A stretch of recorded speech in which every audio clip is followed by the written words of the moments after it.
いやほんと視界がぼやけて。いやいいからもう。ほんとなんかうんこある。うんこじゃない。うんこある。あ、じゃあ砂肝。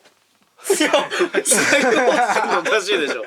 どうも、また風が長引いてしまって R の法則かなんかで2位です。よくわかんない。まあどんどん上に行けるように頑張っていきたいと思います。はいくしゃみ、あくび、ゲップ、しゃっくり、これ同時に出すとどうなるのか。それと天井の高さから熱湯を落としたらもうその時点で冷えるから、熱湯をね天井からかけても熱くないんじゃないかっていう実験、これ2本立てでございます。さあまずゲップから出していこう。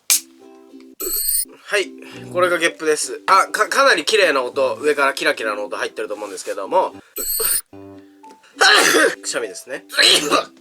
これがしゃっくりですね。さすがにしゃっくりを出す方法っていうのはちょっとないので人工的に出しますけども、そしてあくびもわざとっぽいけどってやんのがあくび。これそれビヨンだよ。これビヨンか。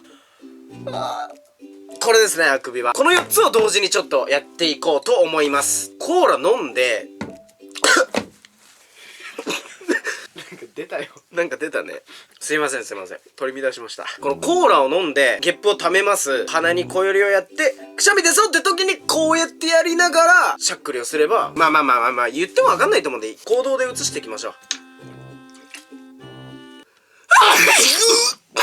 このような感じなんですね。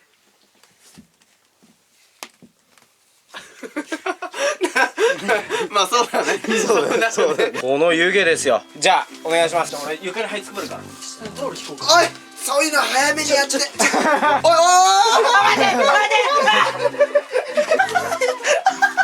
もうだるいんだから、もう笑うたび頭重いんだから、ほんと笑わせないで。もっと上からもう限界の上から、俺も限界の下から。2、1、熱湯投下。